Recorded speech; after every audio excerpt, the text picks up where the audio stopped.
Yo guys, Ponchi here, and today I'm continuing the effects series that I started on the Octatrack. I actually started 3 parts before this, so if you want to check out some of the previous effects, then go back and see those.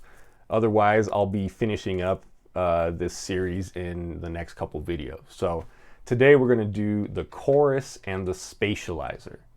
So with the chorus here, and this is called a tap chorus. So here in the setup menu, you have a couple different parameters, and the first one is taps. So the reason it's called a tap chorus is it's kind of set up like a delay, in the sense that, like, you know, with a delay you have one signal coming through, and then the delay kind of adds more of it behind it, in the sense of like duplication, I guess you could say. So with a tap chorus, it's kind of set up the same way. You know, there is ultimately a delay happening of the signal, and then with this tap parameter you can control how many taps you get. So by default it's set to 3. So that means you're getting the original signal, and then you're getting 3 more copies of it behind that signal. So we can leave that there for now. The second one here is actually FBLP, which is feedback low pass. So by default it's set to all the way here, and essentially if you want to kind of darken it up, then you can turn that down and it'll kind of start to cut the highs a little bit. It's called a low pass because it allows the lows through and it cuts the highs. So I'll go ahead and select the chorus if you haven't already by hitting yes, and then hit no to get out of there. And then here is the main chorus menu. This is what you'll be working with the most. I'm going to go ahead and set mine to default here. If you're not sure of that trick, you can hold the menu, hold FX1, and then hit clear, and that will go back and forth between clearing the page and undoing it to whatever you had before. So that's just a handy Octatrack trick in general. So I have a sequence here on my Poly D, and it sounds like this.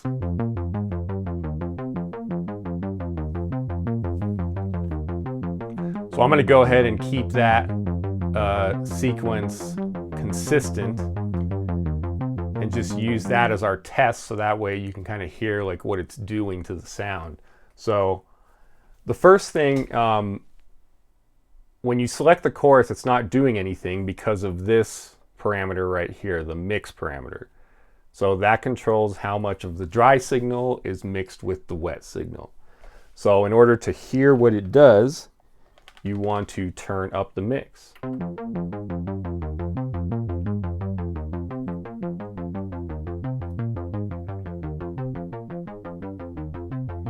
So when you turn it up all the way, of course, that's full chorus, full wet signal, basically. So go ahead and stop that for a sec. So yeah, that's how you control how much of the chorus you're actually getting. So we'll leave that up there for now. So the first parameter is actually DEL. It stands for delay time of the taps. So the taps, again, are kind of like duplicates of the signal. And so delay time will control how much time there is between each tap. So by default, it's set to 64, which is in the middle. So that's kind of, you know, middle of the road. So you can turn it left or right to control how much time between each tap. Simple enough. You know, anyone that's used a delay before will be familiar with that kind of thing. DEP, that indeed is the depth. So I've always kind of looked at depth, like I mentioned in one of the previous videos, depth is just kind of like how strong do you want the signal, or not the signal, but the actual effect. So full depth is going to be the strongest chorus signal that you can get. So let's try it out here. So you can kind of hear, you know, with full depth. I mean, keep in mind this is very subtle chorus right now, but with full depth, you can kind of hear it gets a little more warbly, if that's a word. I mean, yes, it's a word, but you know.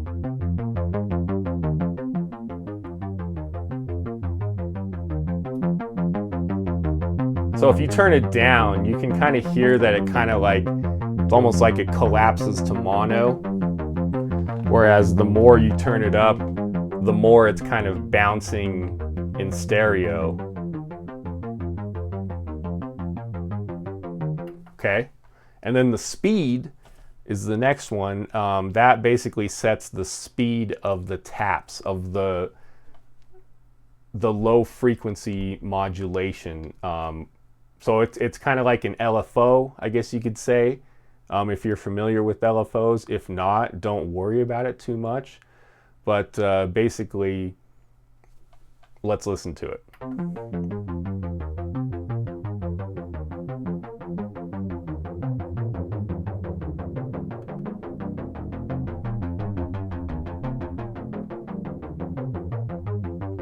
You know, if you listen, and keep in mind, you know, hopefully you're listening to this on headphones or some really good studio monitors. But, you know, the more you turn up the speed, the more you can really hear like that LFO kind of sound, which basically, again, is just kind of like how quickly is it kind of bouncing from left to right. So,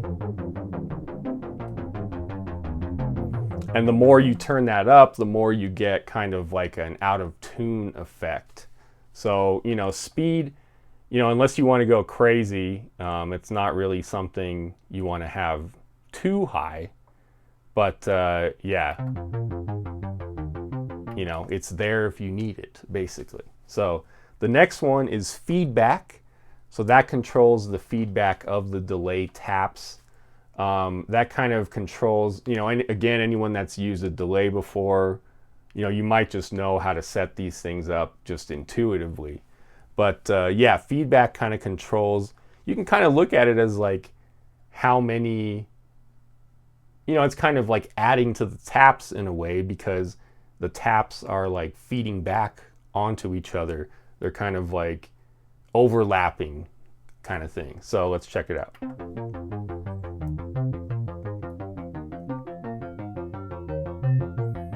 Wow, you know, so in this case, you know, again, keep in mind this is not a delay, it's just kind of set up that way. But when you turn it up all the way, you kind of get this weird like ring modulation kind of sound.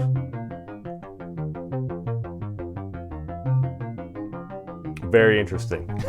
It's definitely a pretty cool chorus for sure. Like Elektron really, really, you know, and the fact that the Octatrack came out so long ago and they have all these cool effects in here is so awesome for the Octatrack. So the next and final parameter is width, which is width. That controls the stereo width. So by default, it's all the way wide. So, you know, in theory, if you turn it down, you technically should get mono. I don't know if you get mono exactly per se, but you know, turning it down is probably the closest you can get to actual mono. So, you know, I'm sure it's up all the way by default, probably because they assume that, you know, when anyone's using chorus, that you kind of want that stereo width to happen. So that's pretty much it for the chorus. So, you know, the biggest thing with this is just try the knobs and hear what it does to your sound. You know, the best part, or not the best part necessarily, but the thing about all these parameters is how they interact with each other. So, you know, if you turn up your feedback, turn up your speed,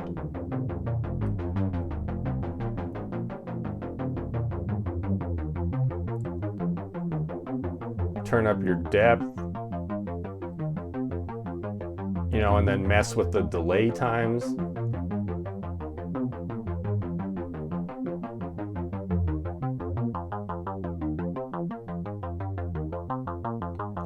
Very interesting. When you turn the delay time all the way down, you know, the taps don't have as much space between them.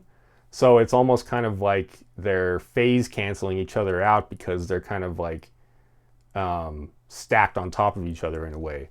So it's like delay time, you definitely want to have some space in between the taps.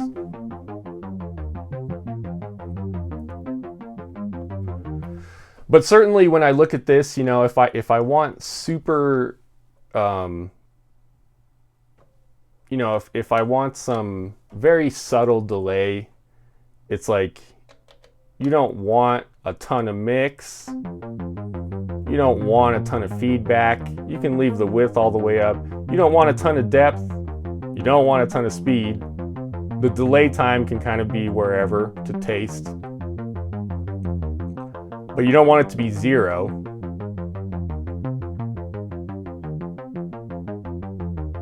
You know, so that's probably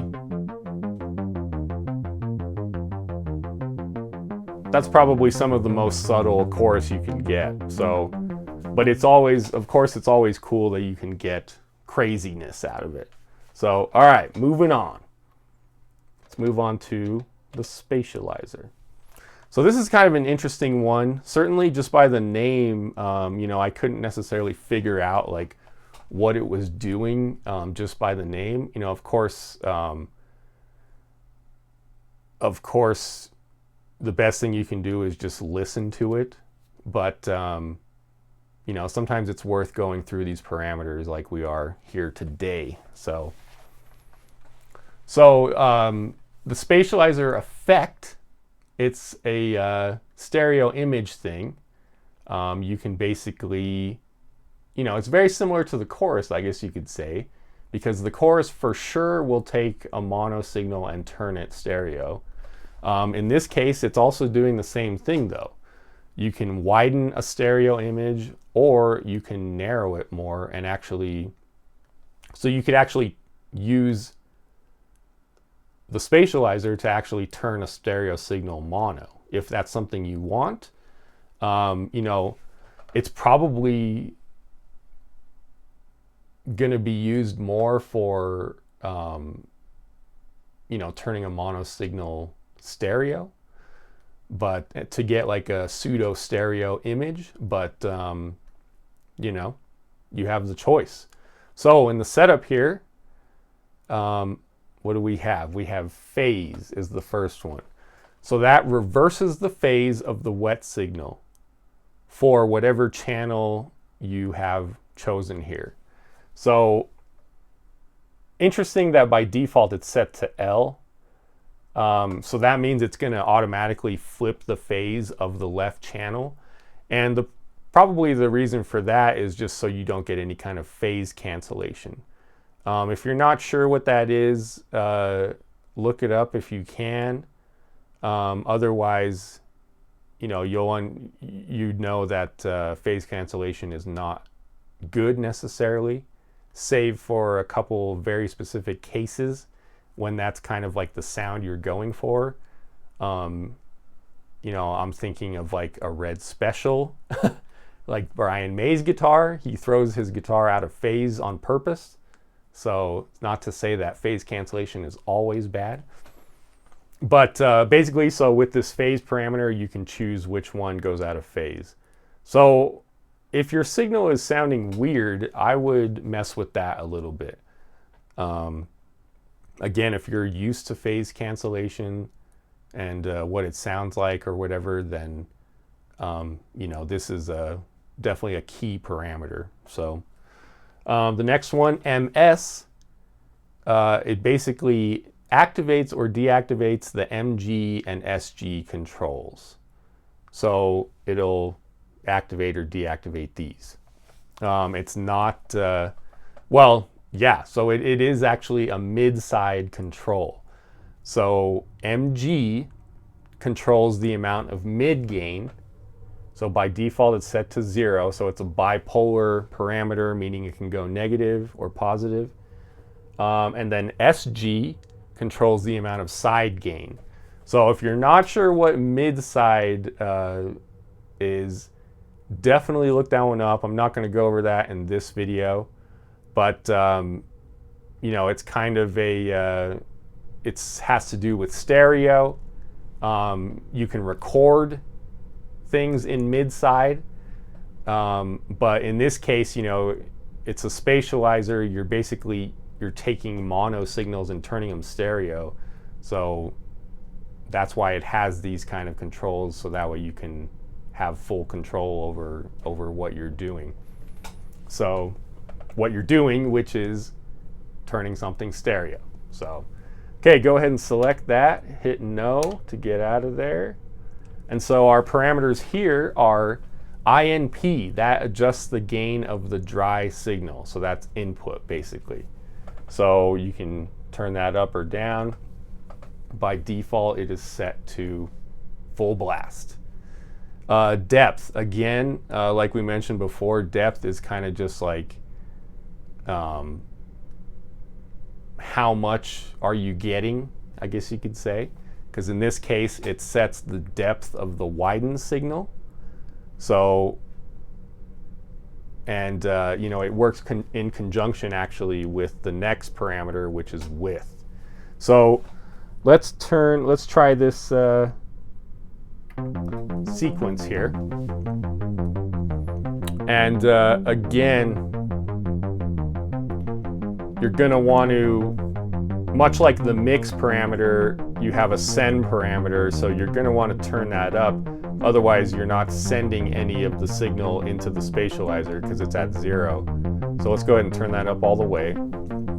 So with depth, let's turn it up and down.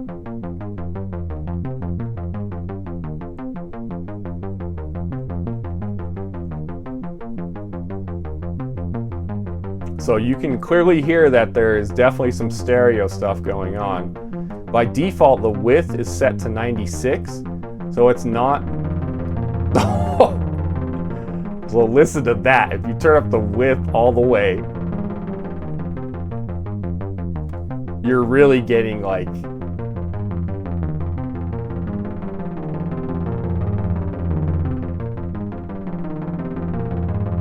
just an insane effect.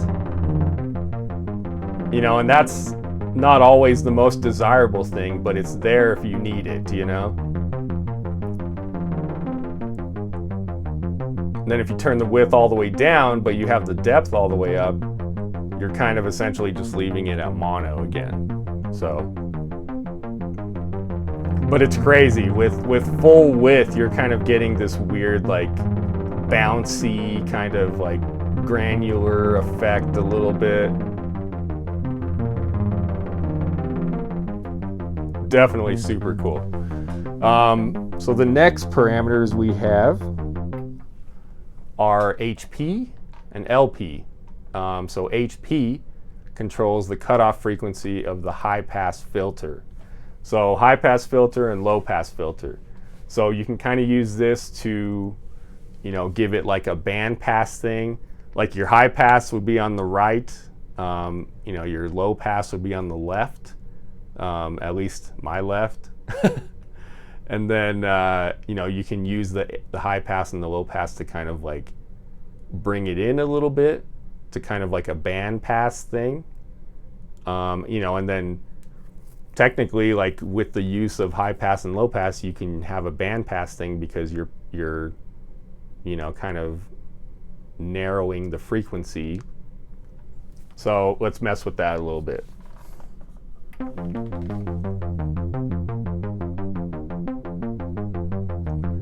So you can hear there, if you turn the high pass up all the way, you're essentially getting rid of the lows. And then what happens if we turn the low pass down all the way? No?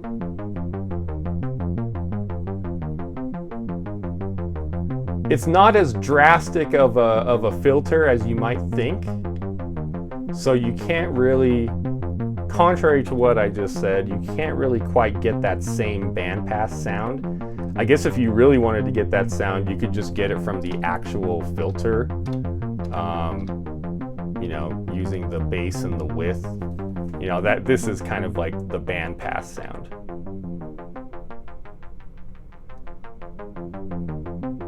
So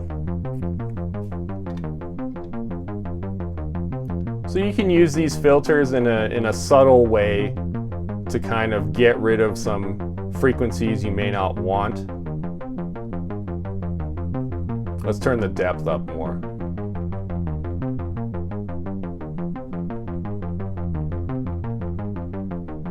You can actually kind of use this to get rid of some of those weird spatializer frequencies. So if you're getting, like, let's say, with the width all the way, oh, there you go.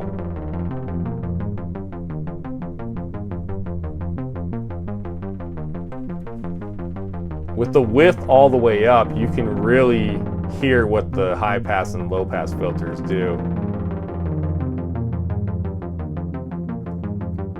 If you wanted maximum width and maximum depth, you can kind of use the high pass and low pass to kind of filter out some of that weirdness.